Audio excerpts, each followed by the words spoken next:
play that I had, good and bad. That's I'll good. tell you everything about it. That's good.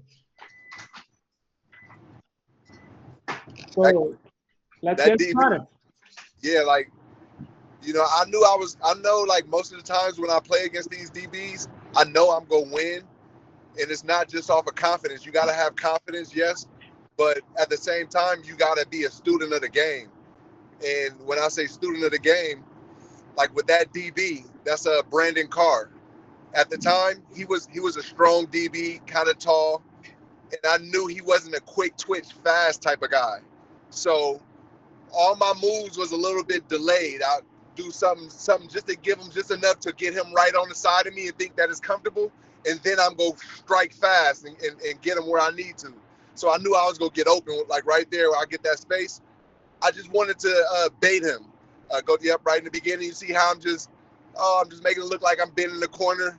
I'm not thinking about nothing but my inside right arm. I know the whole time I'm about to throw him by. I just want him to get in a position where he's close enough to me to throw him by. Yep, I seen that next clip coming. Yeah, yeah. But let's start with the questions, and then I'm showing the clips for the guys. All right. Yeah, yeah. Okay. So the first question is how you judge define route running, because a lot of people talk about the expression you created, like the space creator, right? So how you judge route Yeah. running for us? Yeah. So we got a space creator type, which I felt like that was my style. We had the guys that was like the Jerry Rice, the technicians.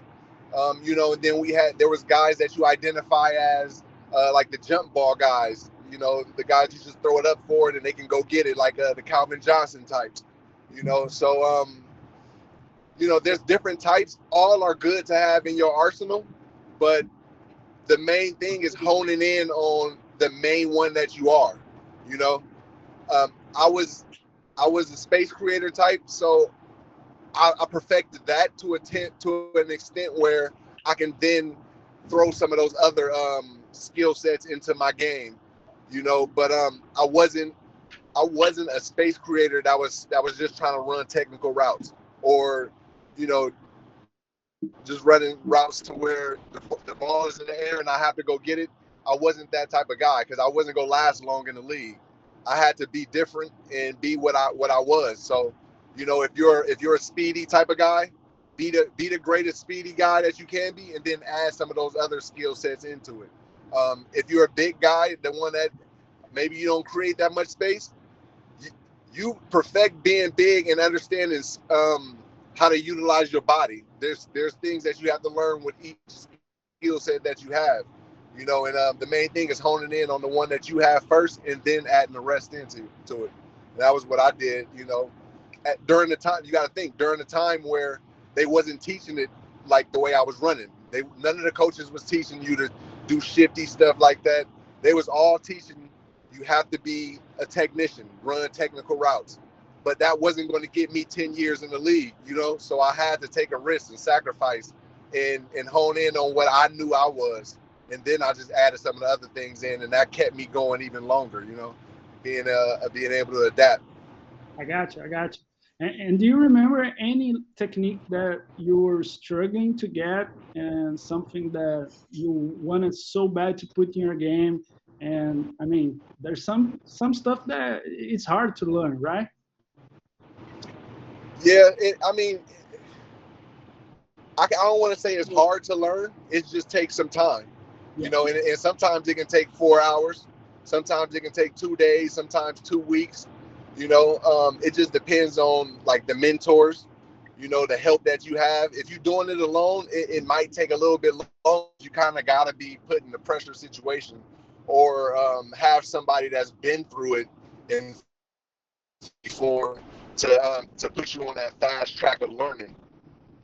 Like I feel like I can teach a person in a week how to become a space creator. Like everything that I know about the DB, when I line up in a week, I can teach you everything, and you will know how to be successful in each position.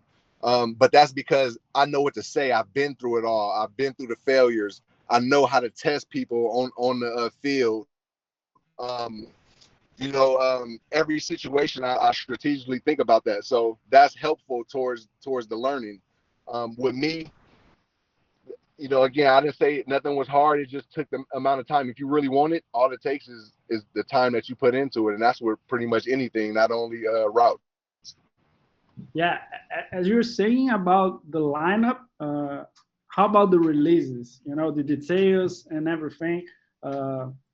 What were you looking to attack on your releases? Like, I know you have like basketball background. We already talked about that.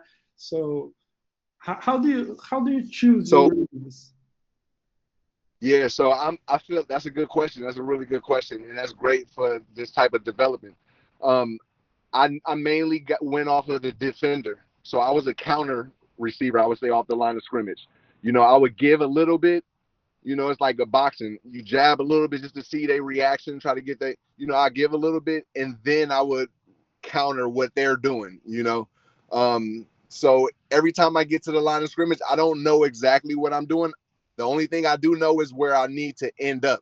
Whether that's outside release or inside release. And then from there, that's when I would give a little fake or a little jab, and then I would get that person to move. The main thing is getting the DB to move. And once you do that, then you can understand, what you need to do after that. But yeah, off the line of scrimmage, I always thought about being a counter person and ultimately knowing where I need to end up and how I need to move this DB. You move the DB, you got all the control.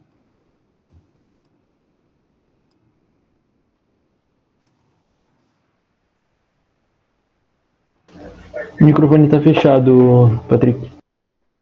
My bad. It's cool to hear about that because I've been playing football for 10 years, and one of the things that I learned in the beginning is that defense reacts, and now you're telling us that you wait for the defensive back and you react on your move at the line of scrimmage, right? Yes, exactly. And it all starts with having a knowledge of the. Let's say I have a fade route. Now we know the fade route you want to release outside. So what I would do is off the line, I would give a little hint at the person. I would go at him just to get to him to do like he'll do something. I don't know what he's going to do. Maybe he'll back up, and then at least that's telling me something now. Okay, I could just take off now. But once I go at him a little bit, like the going at him part is my jab. That's where I'm getting him to do something. And then if he don't do anything, okay, now I'm gonna probably go inside a little bit just to get him to move, and then I'm gonna take it to the fade.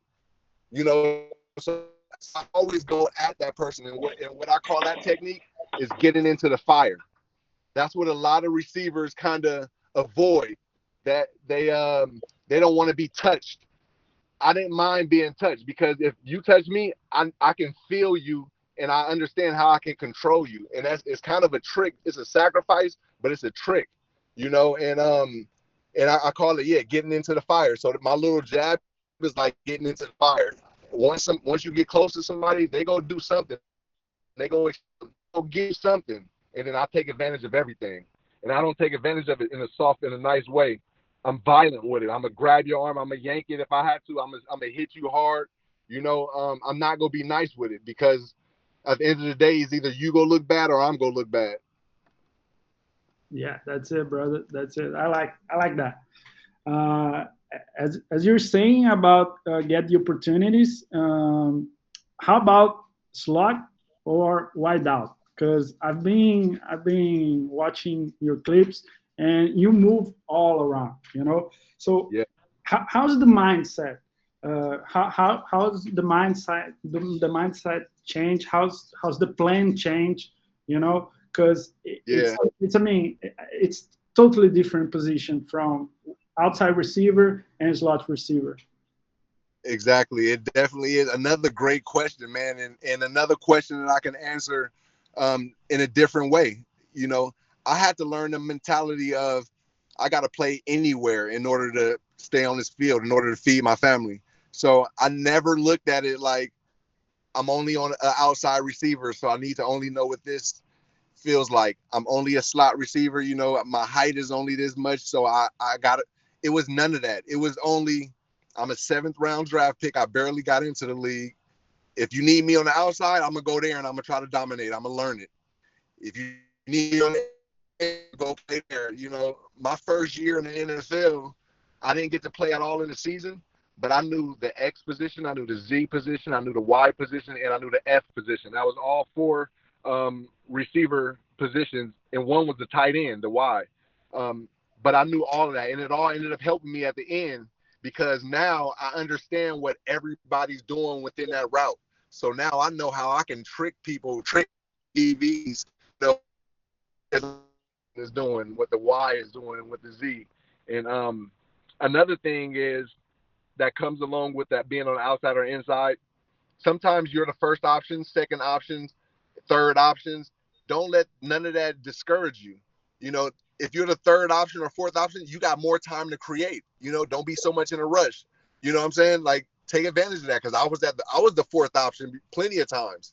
You know, if you're the first option, it's a little bit more pressure. You know what I'm saying? It's a little bit more pressure to make it happen at a certain time that the coaches want.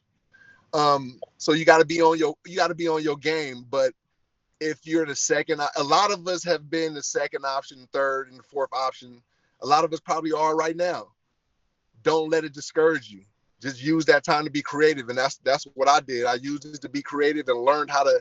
Oh, I can get away with beating a DB this slow, and I'm still in the same position or timing with the quarterback need because 1 and 2 ain't open.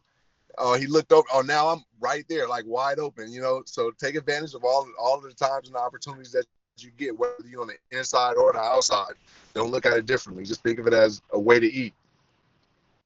Yeah, it's cool. It's cool for you to say that because I've been saying that for a long. Like, if you're not the first reader of the play, you have more time to spend on your release, maybe on your stem, a double move, something like that. So it's not that bad, you know. Exactly. I couldn't have said it even better than that. That was simple and that's straight to the point. Yeah. So you were saying that you were like a student of the game. So how do you used to watch film? You know, what were you looking on the table? Yeah. So how I watch film, I would whether the DB is like I said earlier, a quick twitch guy. Is he a patient DB? Is he I'm in my mind, I'm thinking robot, like a technical guy who don't do no like tricky things. You know, I look at that guy is mess, and then from there, I do a lot. Yeah, Hey, brother. more of a patient. I think the last sentence it got freezed. Okay, yes. Can you hear me now? Yeah. Okay, so yeah, what I was saying was I would check the intangibles of what that DB is that I'm playing against that week. You know, so if he was a fast DB, a slower DB, a patient DB, which is slower DB, I would utilize different techniques within that. So I would say an example, if I was facing Revis this week, I would look at his film and I would understand, okay, he's not a quick twitch, fast type of DB.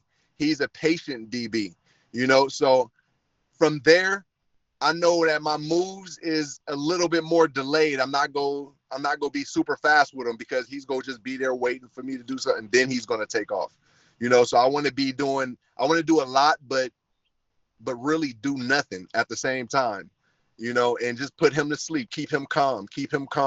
And then I'll take off at the last minute when I really need to. And by that time, he's going to be a half a second behind me, and I know I'm going to win. So let's say I'm dealing with, like I seen a clip right here where Richard Sherman was on there. I knew Richard Sherman when I watched the film on him. Okay, he's an aggressive DB, and he's going to bite on things a lot.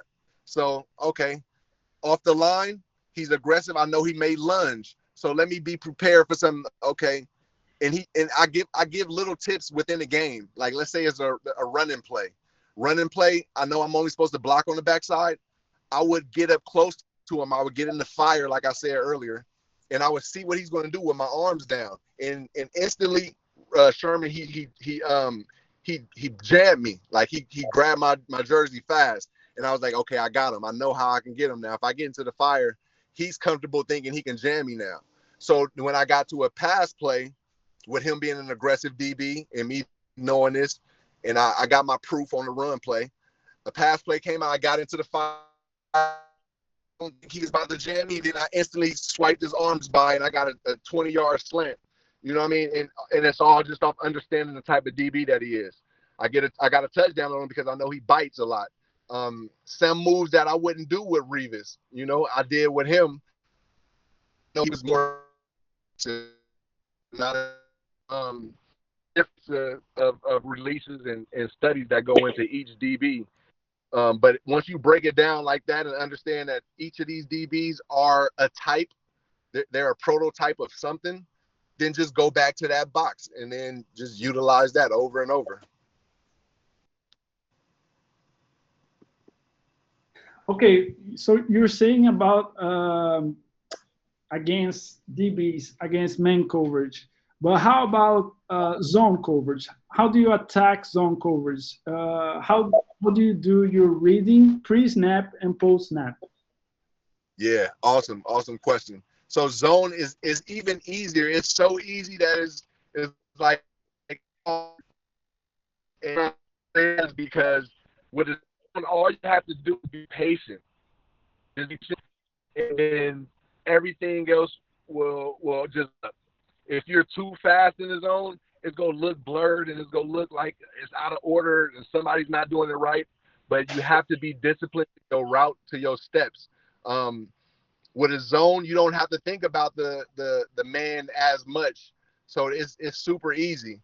But like I said, it's hard because you'll be running in spaces where it's like, okay, I know I gotta go 15 yards. I gotta go 15 yards, but I'm running in this space and I'm moving so fast, I end up cutting it off at 12 yards. You know, and now I'm in that hole. It looked like I'm there, but I'm at 12. It's got to be 15 because that inside backer didn't get his full drop to go out to the flats yet. You know, you in so fast, you know, it's open there, but the play's not open. So when it's zone, you just have to stay calm and stay true to your position and what the coach is saying. You have to go 15 yards, go 15 yards. You know, break down and then come in. I guarantee you it's going to be there. It's like it's like a trust fall with zones. You got to just believe that it's going to be there, but don't try to create on your own. And then once you master that, then you can be a creator within the zone. That's when it gets really fun. You don't really have to do the basic type of routes. You can do anything from there. You can dang near start walking sometimes, look to the left, get to you where you need to, and then just turn around and be in a hole and it's right there. You know, you really can get really tricky with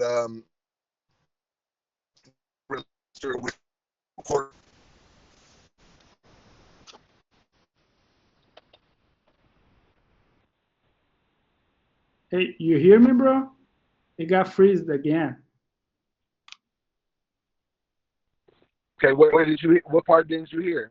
Yeah, you were saying about when you master the control of the zone coverage, and then it got freezed. Yeah. So like once you master understanding your tempo within the zone coverage, it's not only with you, it's with the quarterback also. You know, so you gotta be on the same page with your quarterback. Because if he don't know what you're going to be doing and he don't know that you're going to be patient, because sometimes in zones you got to throw it a little bit further or a little bit earlier than what you need, what you used to. So communication is huge with your quarterback. You know, that's a huge part of it. It's good to say about the quarterbacks because I have this question here about who was the best quarterback that you play with and why. Yeah, so the best quarterback to me was Ryan Fitzpatrick. And I say Ryan Fitzpatrick because he had me and I had him when nobody knew anything about us. You know, we was working together on scout team. You know, we was learning all of this on scout. We was learning all this without the hype of the media saying, "Oh, did you see how he did at basketball?" Really, like they wasn't saying none of that for us. You know, we was doing stuff, and we was scoring like almost 30 points a game, but our defense wasn't stopping nobody, so we was losing. And it's like, you know, they not really caring about what we're doing, but that dude, he sacrificed a lot. You know, he did things that his coach would tell him not to do because he was trying to be on the same page as his receiver. You know. So I respected that a lot about Fitzpatrick. You know, I played with a lot of great ones. I played with Phillip Rivers, who was, you know, statistically always throwing 4,000, 4,500 yards. Colin Kaepernick was another really good one I respected because he had a lot of spotlight on him. And I was a new receiver coming in there, and he was, "Hey, you want to get some work in on the off day?" "Oh yeah, for sure." When I said it only take like 4 hours, it could take 4 hours to learn something. Me and Cap learned each other in like about 4 hours. That was a story that we had when I went to San Francisco. So this dude Cap used to throw passes so fast, like it was receivers that would have like knots on their eyes because it would go through their hands during like the training camp sessions when we're not in pads, and boom, eyes swelled up, fingers broken. He actually broke my finger before also, before a game, you know. So yeah, man. So like, just working with him, that got me comfortable with being able to do my shifty moves, and with that ball coming in like a laser, it helped out a lot. But it only took 4 hours, you know. So I respected him a lot. Yeah, man. I played with some good people, man. I played with some good people. Yeah, it's good that you mentioned about the Philip Rivers because the next question is about Keenan Allen. We were talking about that when we were together in the US. You said to me that Keenan is your boy, Keenan is your guy, and he says that he was inspired by you, you know, because Keenan Allen is one of the greatest route runners of the game nowadays at this moment. So I remember that when you went to the Chargers, you got some injury stuff and all of that. But what did you teach him? What secret? Man, yeah. Keenan was a real good one, man. He was when I first got there to the Chargers, it was kind of a battle between they wanting you to be like a technician and not really be a space creator per se. But you know, when I got there with him, and you know, things kind of like the generation things started to shift. It wasn't really a bad thing. It was able himself. You know, it was like a more attitude. You know, it was more, you know, no, Keenan was different though. Keenan, he always that answer, you know, and I feel like, you know, I feel like he was also a student of the game. You know, he always was ready to compete. That was something that I caught from Terrell Owens also. You know, they just always ready to compete. You know, Keenan was just like that. But you know, it was good to see him grow from where he was to where he is now. And do you remember any tips that you gave him, like something that might change his game? Yeah. I don't know if you guys watch some of his film. He's a good mix of a technician and a space creator. When I say space creator, I was teaching him how to come to balance. You know, when I say come to balance is when you get up on somebody in a fire and you bring your feet to like balance parallel. You could be running from here like this, and then you come to balance here. You know, running here and then come to balance this way, and then you can give a juke from there and then take off.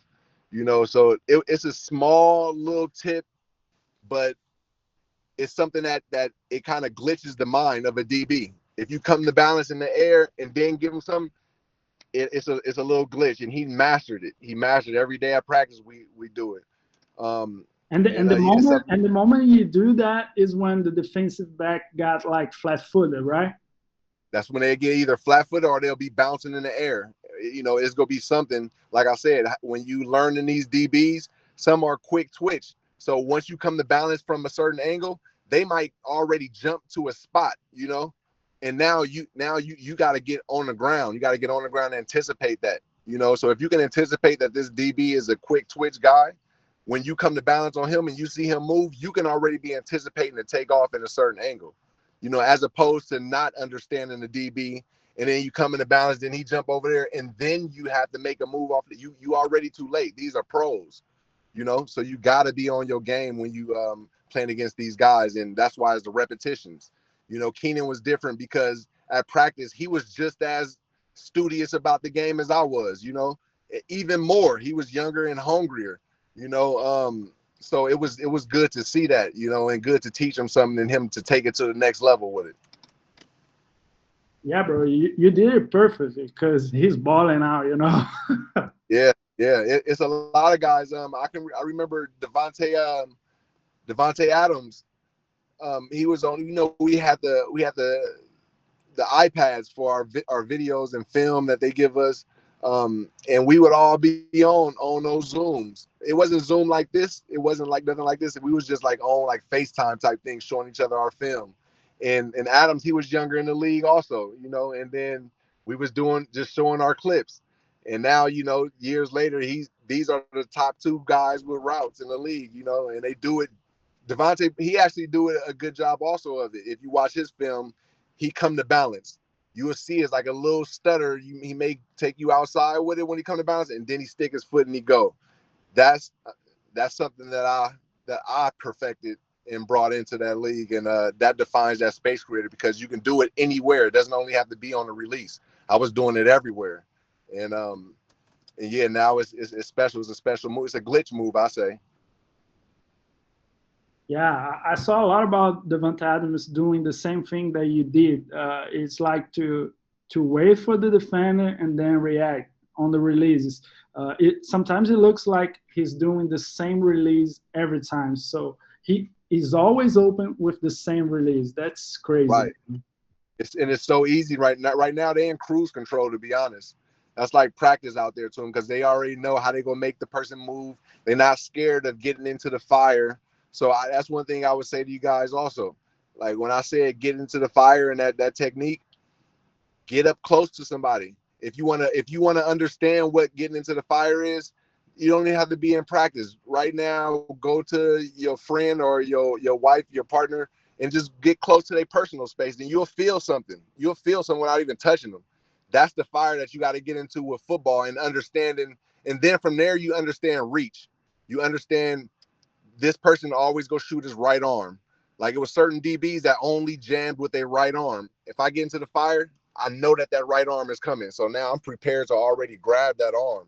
So you feel me? It don't just happen. You got to really be a student of this game, and you will have so many advantages when you get on the field on your game days. Yeah, and we were talking about the off-season training. Could you tell us a little bit about how used to be your off-season training? You know, what were you looking at in the off-season? So in my off season, I kind of did things different. Like that's where the basketball came in at, you know. And I would say, you know, I probably could have did a little bit differently too, where I did more weights and all that. But you know, I was more focused on being different, and I knew me doing basketball things and training my body for basketball moves was something that the DBs wasn't doing. So I'm already taking advantage of that. You know, they practicing for guys that's doing all the regular routes, but guys moving like NBA players, they're not ready for that. So, you know, that was most of my off season really. I pull up to fields. I pull up to different fields, colleges, high schools, and I'll run 1-on-1s. I do 2-on-3s, 7-on-7s. I show up everywhere. You know, hey, y'all showing up at the park, I'll be there, you know. So everybody, it was fun. Everybody had a chance to, you know, line up against me. They all lost, but it was fun. It was good for me to collect that information for different types of DBs. So that kind of helped me when I got to Sundays in the NFL, because I feel like I've seen this type of DB before. So I was ready. Yeah, it's all about compete, right? Yeah. We were talking about like last last week, and I was inviting you to be in Brazil for a camp, and you were thinking about playing. So Hey, I was ready. I was like, all right, let's get it. You trying to win a trophy? Let's do it. that was crazy, brother. Hey, yeah, no, I definitely want to get out there though, because I just feel like it's always time to help. There's always room to improve, and if I can, let's do it. Why not? In whatever way. Yeah. So you're saying about the off season. How about the pre-game routines? So you Yeah, have pregame. time? Yeah, no, I didn't really have no routine like that. It was I mean, no routines, nothing the special. moment you wake up, what do you do on game days? Something different Yes, you eat, something like that.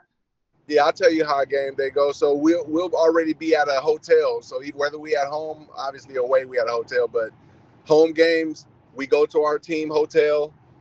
We have our meetings the night before, and then you wake up and then you get your breakfast.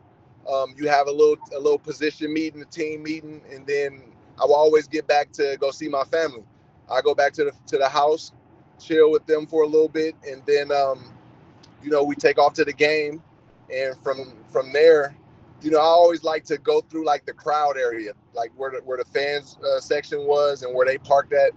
I would leave a little bit earlier so I can not walk through there, but drive through that area, and then when I pull up, I will walk through that crowd just to feel the energy, just to see the faces, to understand that they had an event to be entertained. They paying their money to come see us, so that was something that I always like to do. Get to feel the crowd and the community. And then from there, you get into the stadium, and they got everything they need that you need. And from there, you just lock in. I was more about getting fresh, looking fresh on the field. Having a style. So if I look good, I felt good. You know how Dion went, prime time. You feel like you go play good. So that was really it. But I didn't do nothing really out of the ordinary though. Look good, feel good, play good, right?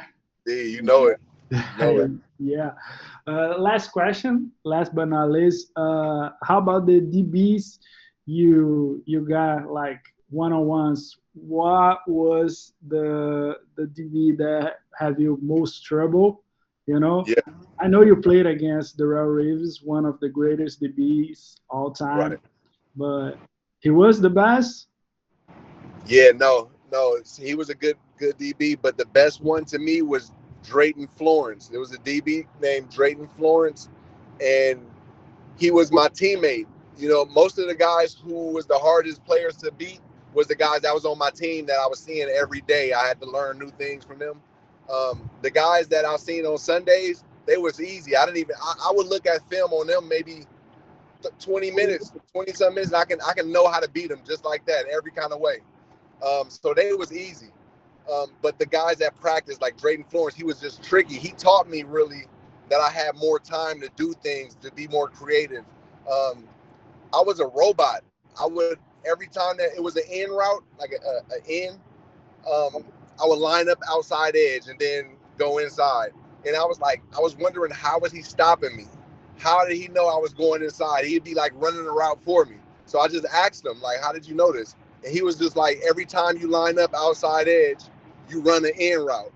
And I was like, dang, I'm just listening to the coach, like, okay, they say line up outside edge, and then that's where you got to be, So from there, I was like, dang, this dude is smart. Okay.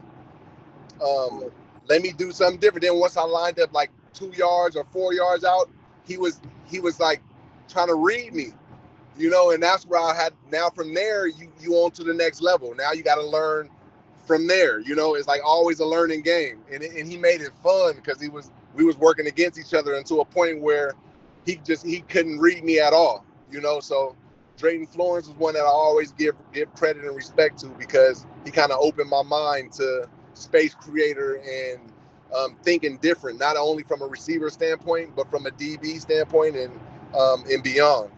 It's more than just the technique. There's more to it. Just break through that level and learn more. And did you have the chance to play against him on a game? No, I never did. I never got a chance, but I never got a chance to play against Drayton on Sunday. But I played against one of the guys like that he taught, that he brought up. Like how I brought up Keenan, he brought up Mathis. I don't remember his first name, maybe Robert Mathis. I played against him, and it felt similar, but it wasn't the same as Drayton. You know, he's the originator of it. But I can tell he was doing certain things that he learned from Drayton when he was a veteran in Jacksonville with him. But, you know, by then I was already seasoned. I was already seasoned. I couldn't be stopped. That's awesome, brother. Hey, we still have time for one more question, so I'm going to let one of the guys shoot, ok? Yeah, all good. Vamos lá, galera. O primeiro que quiser aí, manda uma pergunta que a gente ainda tem. O Heron. Heron, vai, manda bala. Can't miss the opportunity, right? I don't know if I don't know if you asked something about like the transition from college to the NFL. So I just wanna, I wonder like, I know it's a lot different, but like, can you kind of try to talk about it, how big of a difference it is, and maybe if you can put in words like what made you different? That brought you to the NFL. You know, like mindset or anything else. Man, dude, that's an excellent question. Excellent question. I'll dive into it. So from college to the NFL, all right, when I got to college, I came from a background where, okay, it was only me. Like from high school, you got to learn, you got to go back. I got to take you back a few years. High school, it was just me as the star. So I only need to know what I needed to do. And then I got to junior college, and it was still one of those things where it's not on that big level of Kentucky, the SEC. It was junior college. So I only needed to know what I had to do. So once I got to Kentucky on the college level, the real college level, I couldn't get open. And I didn't understand why. I was like, man, like, I just feel like the DB is on me as soon as I turn around. And I end up learning this one thing. I learned how to communicate, and then I learned how to watch film. So once I asked my teammate, why does it feel like that the DB is all over me? He said, okay, let's watch some film. I never watched film before. And he was like, okay, what does the tight end do on your side? I didn't know. All I knew is what I did. You know, this kind of goes back to what I was talking about earlier, knowing every position once I got to the NFL. But that's why it's a great question. But this is why I learned that. So he was like, okay, you running your route too fast. You in a position where the play is not ready for it, you know, so you kind of disrupting the route by only knowing what you know. And it made sense to me. So once I learned how to read the defense, the safeties, where they was at, and what to expect on a cover two, I didn't know what a cover two, a cover three was. I didn't know when a team was in man. All I knew was I had a go ball, or I had a hitch or an end. That's all I knew, you know. So he sat me down and taught me those things in a film room, and that opened my mind from learning every position and learning how to watch film and learning defenses.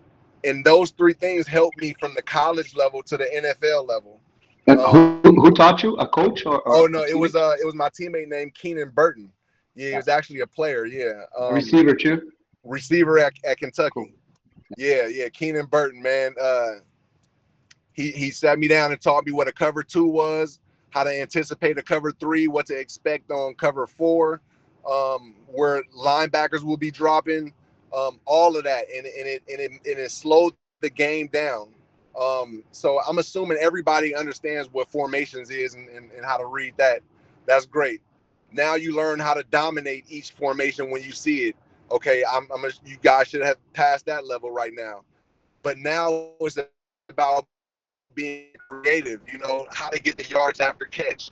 You know, the timing. You know, when to be at a certain spot at a certain time, so I can have that best opportunity to spring into a big yak yards after catch. Keenan helped me with that. But then, so once I got to the NFL, the transition from college to NFL, it was not about watching film or any of that. It was just about getting back comfortable in what you do, you know? So I knew how to read defenses. I knew all of that stuff, but I went back to being what I thought the coaches wanted to see was what a technician at the time, and I wasn't getting open, so I ended up having to go back to what made me me. That's why I told y'all earlier, whatever makes you hone in on that and be the best at it, and then add the other shit to it. I ended up going back to being space creator and shifty in basketball in the pros, and that got the defense talking about me. Oh man, did you go against that rookie? Dang, hey, the defensive coach saying, hey, that number 13 right there. And that started getting the noise about myself and getting me more playing time. So, I had to go back to believing myself. But without learning those things that I did learn in college, I wouldn't have been able to incorporate my style as confidently as I was at that time. E aí, galera, alguém mais? Alguma pergunta pra gente fechar? Last question, brother. Promise. Yeah, it's good info. Manda bala. Well, nobody raised their hands before, so I'll go. When you're like, can you hear me? Yeah, I can hear you. Okay, good. So, for example, when I see you talking about knowing who you're playing against, I think of how I could translate that to my team. And I think, for example, here in Brazil, I may be looking cornerback playing on that side of the field. And I don't know if when we are going to play against them, this cornerback will be more, against this receiver. How did you play? How did you plan? How did you study? Did you study like the men you thought were going to be against you, or like all of the possibilities? Yeah, okay, good question. I see what you're saying. So with us, we always had people that would go out and film for us, and like I said, with those iPads, they will upload they footage to the iPad, and we can just log in on there.